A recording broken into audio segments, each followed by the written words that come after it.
আসসালামু আলাইকুম সুপ্রিয় শিক্ষার্থীবৃন্দ, তোমাদেরকে আবার অভিনন্দন। আরেকটি ক্লাস কার্যক্ষমতা শক্তি দিনাজপুর বোর্ড 2024। সেখানে আমরা উদ্বোধন লেগেছি। লক্ষ্য করো, এখানে 120 মিটার উপর একটা বস্তু এ, যার ভর হলো 0.2 কেজি, আর নিচে আরেকটা বস্তু বি দেওয়া আছে, এটা ভর হলো 1.913 কেজি। আর এই যে বি বস্তুরা 330 মিটার পার সেকেন্ড বেগে উপরের দিকে নিক্ষেপ করছে। আবার এ বস্তুরা 120 মিটার উপর থেকে ছেড়ে দিছে। এগুলো উদ্দীপক। এ বস্তুকে যে সময়ে ছেড়ে দেওয়া হলো, পড়তে দেওয়া হলো, ঠিক একই সময় এ বস্তুকে যে সময়ে পড়তে দেওয়া হলো, ঠিক একই সময় বি বস্তুকে আর উপরের দিকে নিক্ষেপ করা হলো। কোন এক সময় তারা পরস্পরকে অতিক্রম করে, কোন এক সময় তারা পরস্পরকে অতিক্রম করে। কত হবে? অর্ধ উচ্চতায় এ বস্তুর বেগ কত?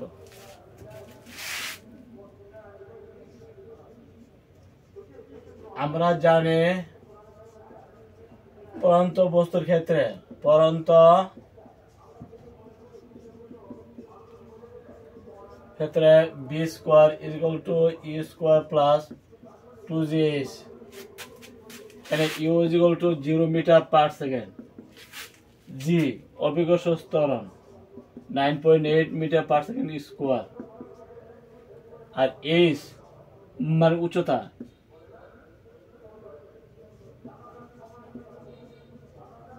আদি বেগ, এটা হলো অভিকর্ষ ত্বরণ।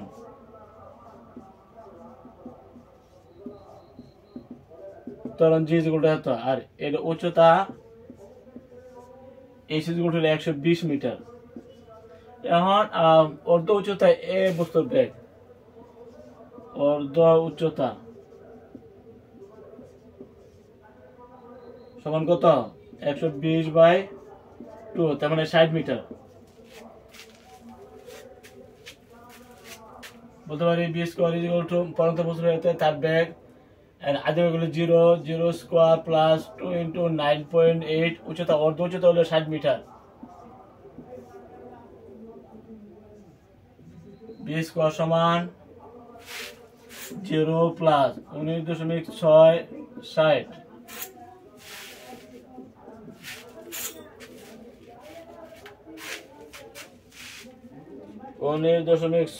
ইন্টু হলো 60,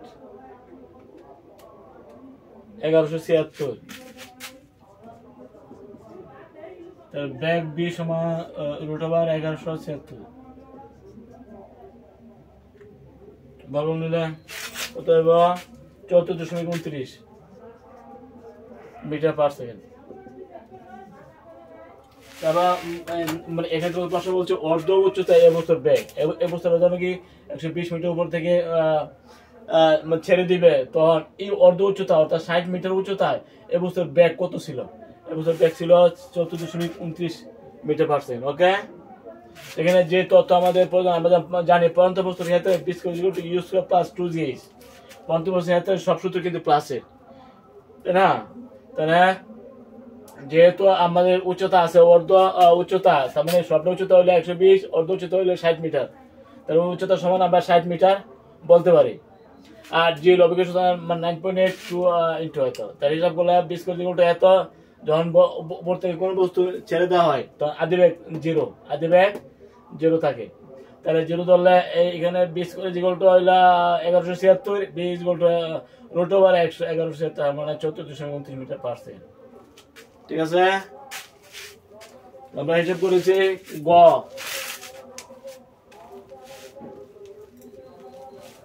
অর্ধ উচ্চতা এ বস্তুর বেগ 14.29।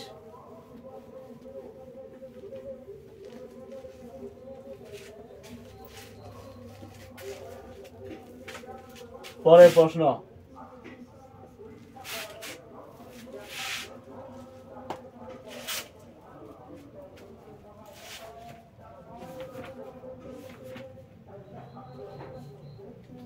পরস্পরকে অতিক্রমের সময় এ ও বি বস্তুর শক্তি সমান হবে কি না?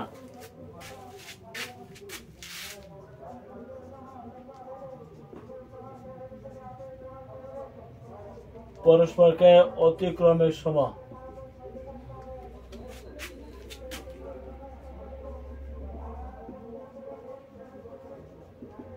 এ ও বি বস্তুর শক্তি সমান হবে কি না?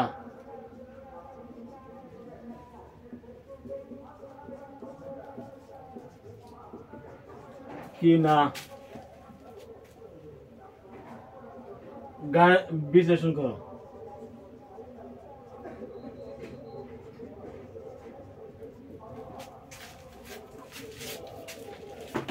এখন তোমাকে বলছে যে এ বস্তুকে যে সময় পড়তে দেওয়া হলো ঠিক একই সময় বি বস্তুটা কিন্তু হারার উপর দিকে নিক্ষেপ করছে। তো এখন প্রশ্ন হইলো পরস্পরকে এই যে এ বস্তুটা যখন ছেড়ে দিছে একই সময় বি বস্তুটা 30 মিটার পার সেকেন্ড বেগে উপরের দিকে নিক্ষেপ করছে, তাই না? তো এখন পরস্পরকে অতিক্রমের সময় এবং বি বস্তুর শক্তি সমান হবে। আমরা জানি না কখন এ বস্তু এবং বি বস্তু পরস্পরকে অতিক্রম করবে। আমরা মনে করি টি সময় পরে এক্স উচ্চতায় এরা পরস্পর অতিক্রম করবে। মনে করি টি সময় পরে এক্স উচ্চতায় এরা পরস্পরকে বি বস্তু পরস্পরকে অতিক্রম করবে। মনে করে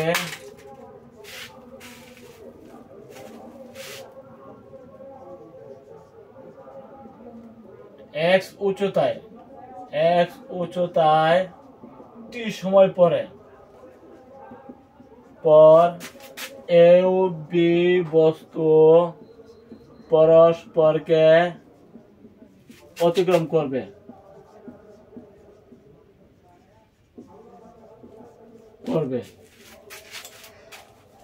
আলহামদুলিল্লাহ। তাহলে আমরা পাই ওই এতটুকু যদি এক্স হয় তাহলে অতটুকু 120 মাইনাস এক্স, তাই না? মিটার। তাহলে আমি এক্স উচ্চতায়, তাহলে এক্স উচ্চতা কি u t minus half g t square. তার মানে এক্স ইকুয়াল টু হলো 30 আদি হলো 30 হাফ জিটি স্কোয়ার। এটা তোমার বি বস্তু ক্ষেত্রে না,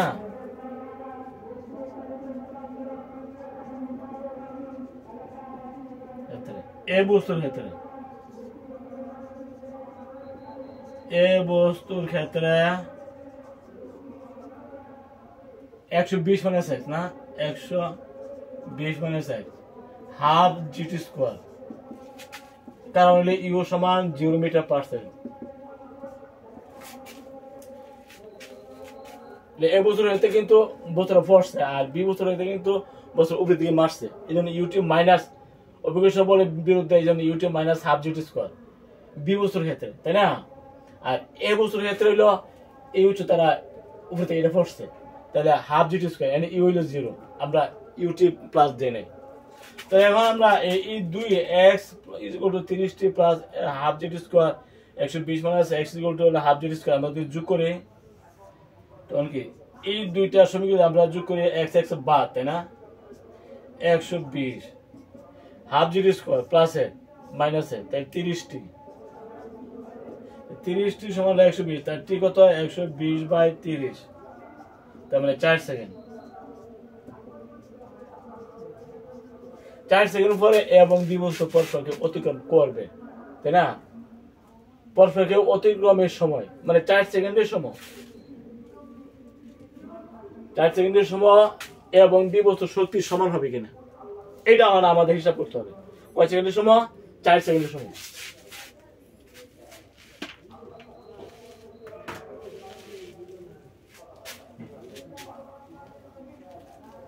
চার সেকেন্ডের সময় এ ও বি বস্তু পরস্পরকে অতিক্রম করবে।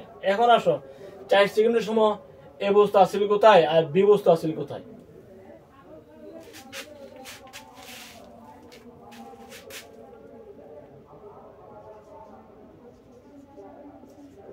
এ বস্তুর ক্ষেত্রে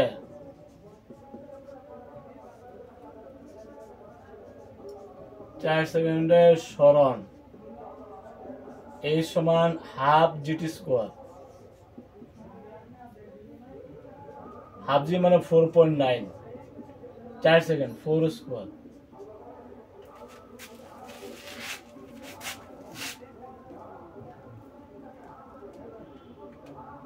ইন্টু 16 38.4 মিটার, ঠিক আছে?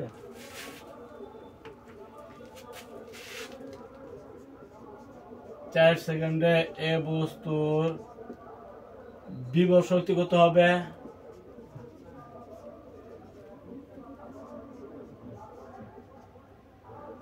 mgh। এম হইলে এ বস্তুর এম কত? 0.2 আছে। এ বস্তুর ক্ষেত্রে ভর m is equal to 0.2 KG. a সমান 120 মাইনাস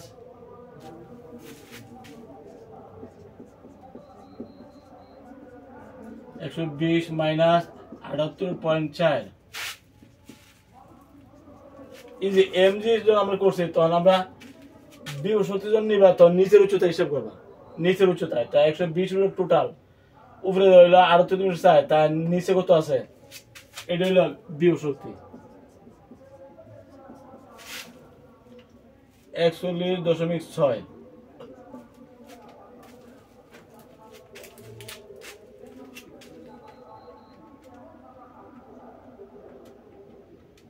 ইন্টু 41.6 এলা 81.536 জন। এলা এ বস্তুর ক্ষেত্রে বিভব শক্তি হিসাব করছি আমরা। এ বস্তুর ক্ষেত্রে বিভব শক্তি জন আমরা নিবা mgh। এই যে h টা কি? নিচের উচ্চতা, উপরে সরণ হইল 4 সেকেন্ডে 8.4 মিটার, তো নিচে আছে কত? 1.6 মিটার। 120 মাইনাস 11। তাহলে এই উচ্চতা ছাড়া কিন্তু বিভব শক্তি নেওয়া যাবে না।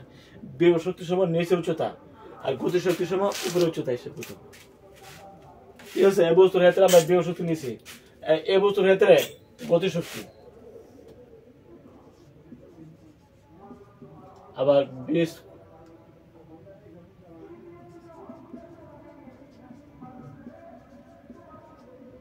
b square equal to a square plus 2jh 9.8। এই বস্তুর ক্ষেত্রে সরণ হইল 8.4 মিটার।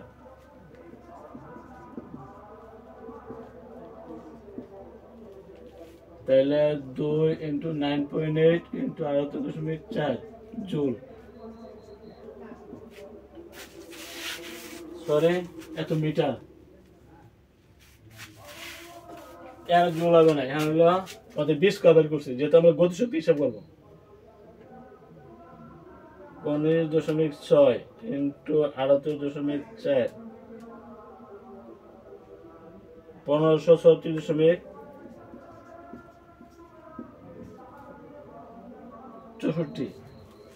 সুতরাং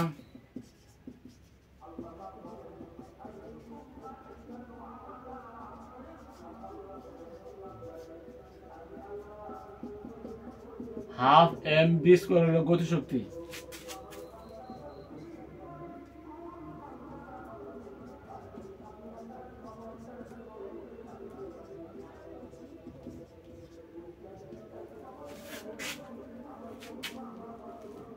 ইন্টু 0.1 53.664 জুল। তাহলে এই বস্তুর ক্ষেত্রে আমরা গতিশক্তি নিলাম, আবার এই বস্তুর ক্ষেত্রে বিভব শক্তি নিছি না। তো গতিশক্তি নেওয়ার আগে আমরা বি স্কয়ার নিছি, কারণ গতিশক্তিটা half m v square. Half m v square হলে বি স্কয়ারের প্রয়োজন, বিস্কুটটা আমরা নিয়ে নিছি।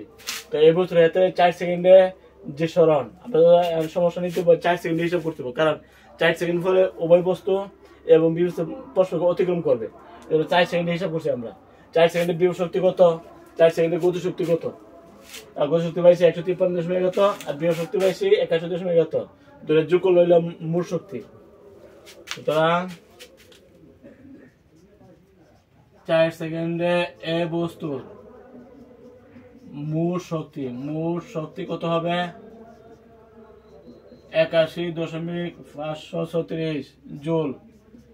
153.664 জুল।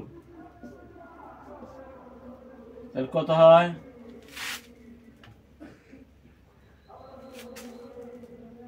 যোগ 81.536 235.2 জুল।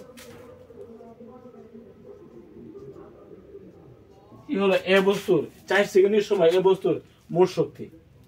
ঠিক আছে, তার বলছে পরস্পরকে অতিক্রমের সময় এ ও বি বস্তুর শক্তি সমান হবে কিনা। তো পরস্পরকে অতিক্রম করছে 4 সেকেন্ডের সময়, তাই না? 4 সেকেন্ডের সময় উভয় এ এবং বি বস্তু পরস্পরকে অতিক্রম করছে। আমরা লক্ষ্য করলাম 4 সেকেন্ডের পরে এ বস্তুরা শক্তি কি পরিমাণ। এ বস্তুরা 4 সেকেন্ডে নামছে কত 8.4 মিটার। তাহলে 4 সেকেন্ডে এ বস্তুর বিভব শক্তি কত হবে mgh।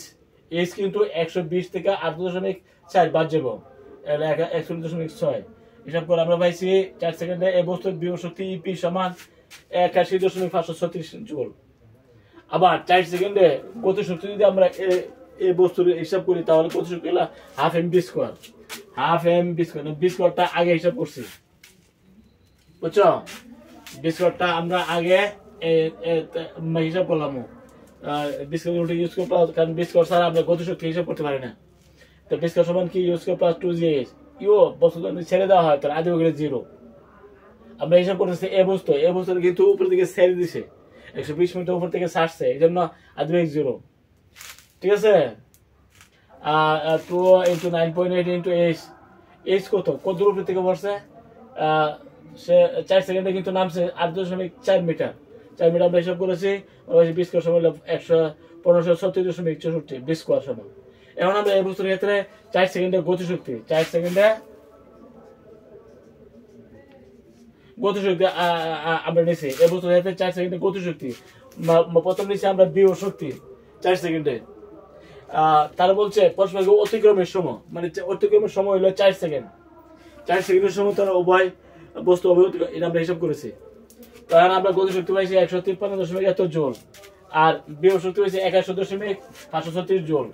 2 শক্তি মিটার মোট মহিলা 200 বিভব শক্তি প্লাস মানে গতিশক্তি 235.2 জুল হলো এ বস্তুর ক্ষেত্রে যখন তারা অতিক্রম করে তখন তার মোট শক্তি। ঠিক আছে, এ বস্তুর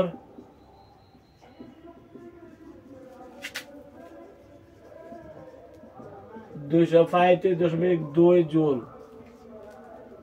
এটা আমরা নোট রাখতে পারি। ঠিক আছে, এ বস্তুর হিসাবটা করলাম। এখন আমরা বি বস্তুর হিসাবটা করবো।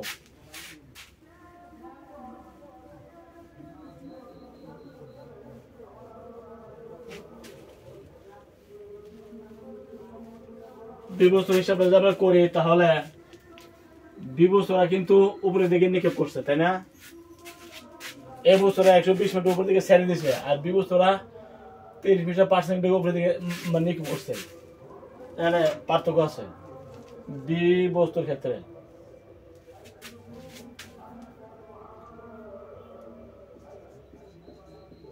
চার সেকেন্ডে মানে উচ্চতা x = ut minus half 30t minus half j হলো 4.9।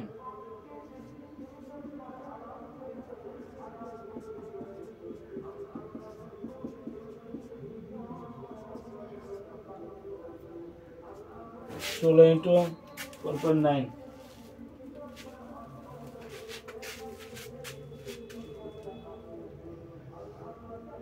4.9 ইন্টু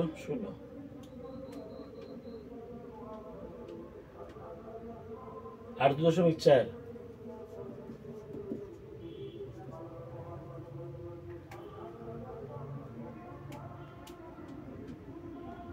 8.4। এই 4 সেকেন্ডে বি বস্তুটা কিন্তু 30 মিটার পার সেকেন্ড বেগে 1.4 মিটার উপরে দিকে উঠছে।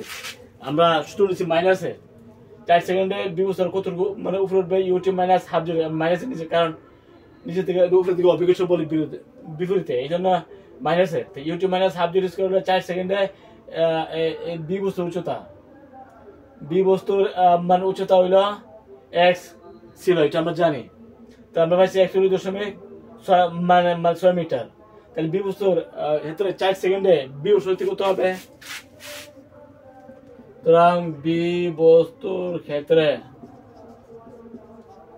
4 সেকেন্ডে বিভব শক্তি কত হবে? mgh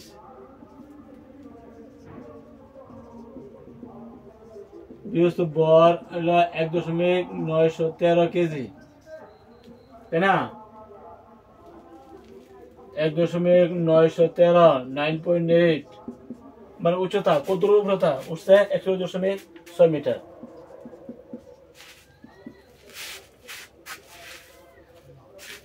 একশো দশমিক ছয় ইন্টু 1.913 ইন্টু 9.8 77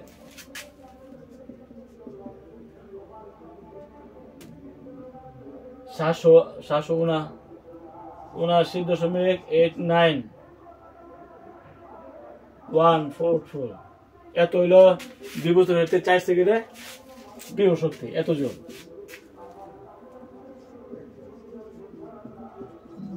বস্তুর ক্ষেত্রে 4 সেকেন্ডে বি স্কয়ার সমান কি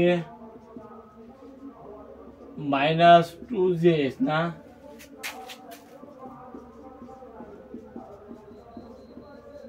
চার সেকেন্ডে কিন্তু উঠছে 41.6 মিটার। এখানে কিন্তু এটা আমরা 20 কটা নিব, কারণ 20 কটা না নিলে বিভূতির ক্ষেত্রে আবার গতিশক্তি হিসেবে, কারণ গতিশক্তি ছাড়া আমরা বিভব শক্তি নিয়েছি, কিন্তু গতিশক্তি ছাড়া মূল শক্তি হিসাব করা যাবে না। আমরা এখন হিসাব করবো 900 মাইনাস কত হয়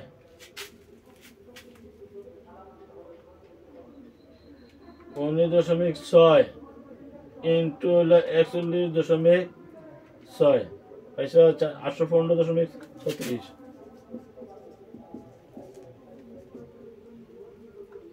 মাইনাস হলো 900 84.64 20 স্কয়ার। আমরা 20 কেন নিলাম? গতিশক্তি নেওয়ার জন্য। গতিশক্তি যদি আমরা নিতে চাই 20 স্কয়ার ছাড়া গতিশক্তি নিতে পারে না, এই জন্য আমরা 20 স্কয়ারটা নিলাম। এখন বিবস্তুর ক্ষেত্রে গতিশক্তি, সুতরাং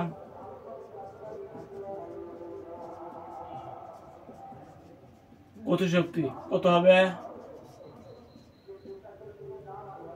একে সমান হাফ এম বি স্কয়ার, তাই না? বিবস্তুর ক্ষেত্রে বড় হলো 1.913 বি স্কয়ার, বি স্কয়ার পাইছে 84.64 জুল।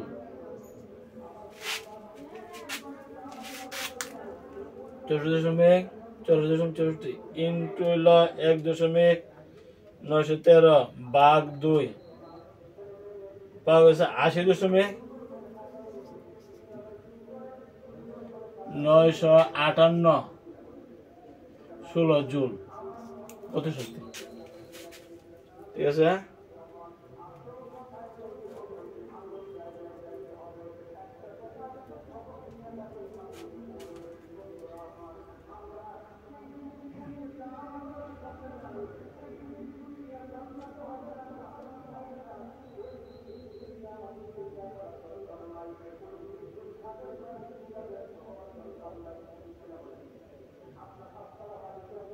তাহলে বিবস্তুর ক্ষেত্রে আমরা বিভব শক্তি পাইছি কত? 779.71 জুল, আর গতিশক্তি পাইছি 80.1 জুল।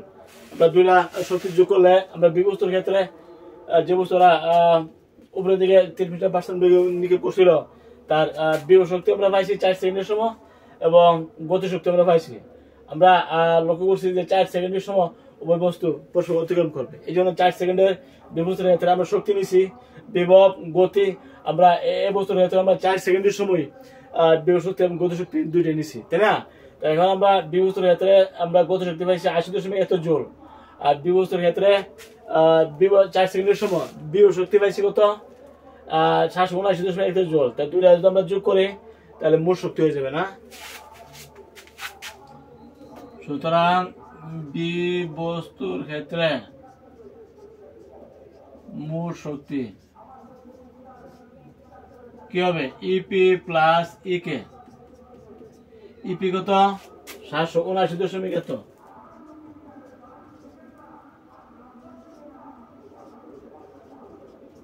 আর ইকে অর্থাৎ গতিশক্তি 80.95 816 দুইটা আমরা যোগ করব। যোগ করলে আমরা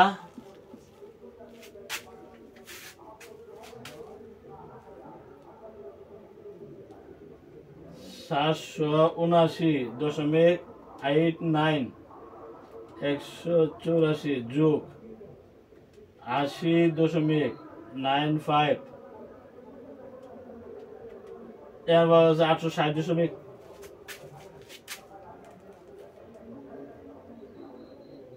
ইপি প্লাস ইকে এর আমার পাইছি কত 779 যোগ 80, তাহলে এখন পাওয়া গেছে 860.85 জুল বিবস্তুর ক্ষেত্রে। ঠিক আছে,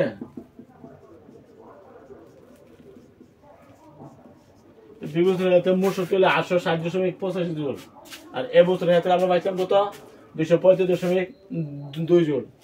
তাহলে এ এবং বি বস্তুর জন্য কি পরস্পর অতিক্রম করে, তখন তাদের উভয় বস্তুর কিন্তু শক্তি সমান না।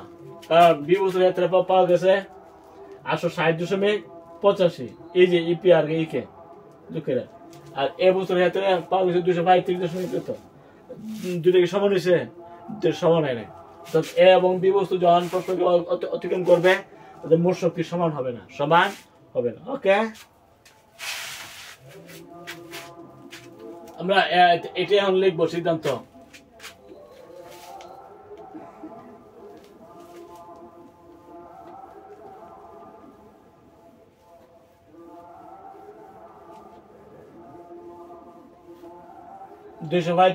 ,2 আর হইলো 860.85, অর্থাৎ এবং বি বস্তু যখন অতিক্রম করবে পরস্পর অতিক্রম করে তখন তাদের মোট শক্তি সমান হবে না। সুতরাং এ ও বি বস্তু পরস্পরকে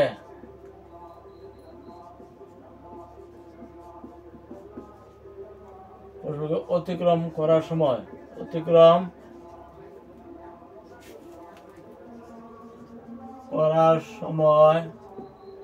এ বস্তুর মোট শক্তি সমান ইপি আর হলো ইকে, পোটেনশিয়াল এনার্জি আর হলো কাইনেটিক এনার্জি। এ বস্তুর ক্ষেত্রে পাইছি 235.2 জুল, বি বস্তুর মোট শক্তি আর পাইছি কত 860.85 জুল। তার বোঝা গেল উভয় বস্তু পরস্পরকে যখন অতিক্রম করবে উভয় বস্তুর শক্তি সমান নয়। সুতরাং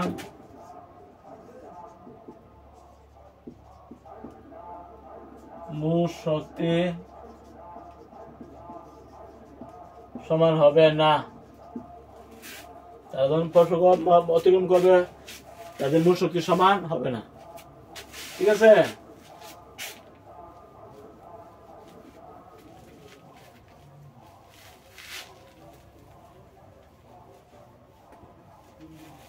এখন পরের প্রশ্ন। এই যে অঙ্ক আসতে পারে, যদি আসে তাইলে ধাপে ধাপে এই সমস্যাগুলো করতে হবে। তাৎক্ষণিক দূরত্ব কাকে বলে?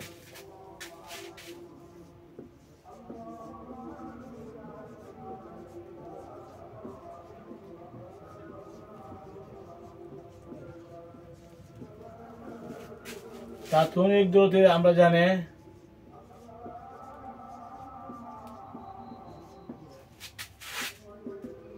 Del s by del t. অল্প সময়ের ব্যবধানে অতিক্রান্ত দূরত্ব এবং অতিক্রান্ত সময়ের ব্যবধানের অনুপাত। অতিক্রান্ত দূরত্ব হলো ডেল এস, ডেল টি হলো অতিক্রান্ত সময়ের ব্যবধান ডেল টি, সময়ের অতিক্রান্ত দূরত্ব ব্যবধান হলো ডেল এস। ডেল এস এবং ডেল টি এর ব্যবধানের অনুপাতকে বলা হবে তাৎক্ষণিক দূরত্ব। কোন এক বিশেষ মুহূর্তে অল্প সময়ের ব্যবধানে অতিক্রান্ত দূরত্ব এবং সময়ের ব্যবধানের অনুপাতকে বলা হবে তাৎক্ষণিক দূরত্ব। একক হবে মিটার পার সেকেন্ড, কারণ উপরে হলো মিটার দূরত্ব আর হলো সেকেন্ড, তার মানে মিটার পার সেকেন্ড। ঠিক আছে, এগুলো তাৎক্ষণিক দূরত্ব কাকে বলে? অল্প সময়ের ব্যবধানে, অতি অল্প সময়ের ব্যবধানে যে কোনো দিকে অতিক্রান্ত দূরত্ব এবং অতিক্রান্ত সময়ের ব্যবধানের অনুপাত। এটা কিন্তু ব্যবধান, দূরত্ব ব্যবধান আর সময়ের ব্যবধান। দূরত্ব ব্যবধান এবং সময় ব্যবধানের অনুপাতকে বলা হবে তাৎক্ষণিক দূরত্ব। একক হইল মিটার পার সেকেন্ড। ওকে, পরের প্রশ্ন, ভাঙ্গা রাস্তার চেয়ে পিচ জ্বালা পথে গাড়ি চালানোর বেশি সুবিধা ব্যাখ্যা করো।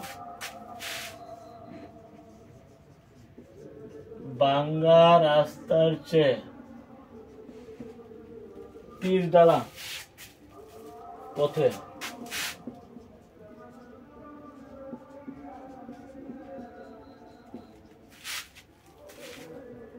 গাড়ি চালানোর বেশি সুবিধা,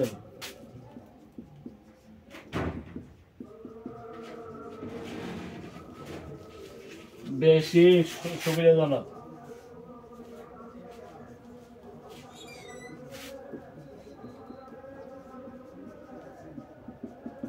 ভাঙ্গা রাস্তার মধ্যে উঁচু নিচু থাকে, যদিও এখানে ঘর্ষণ বেশি হয়, উঁচু নিচু থাকে এই জন্য ঘর্ষণ হয় বেশি, কিন্তু পিচ জ্বালা পথে যে রাস্তায় সেখানে কিন্তু ঘর্ষণটা হয় ভালো, কারণ গাড়ির টায়ারে হাঁস কাটা থাকে। পিচ জ্বালা পথে ঘর্ষণ কম হইলেও এখানে পিচ জ্বালা পথে গাড়ি নিরাপদে চলতে পারে, মানে সুবিধা বেশি। কিন্তু ভাঙ্গা রাস্তার মধ্যে উঁচু নিচু থাকাতে যদিও ঘর্ষণ বেশি হয়, তবু পিচ জ্বালা পথে গাড়ি চালানো বেশি সুবিধা। ঠিক আছে, আগামী ক্লাসে আমন্ত্রণ জানিয়ে এখানে শেষ করছি। সবাই ভালো থাকো, আলহামদুলিল্লাহ।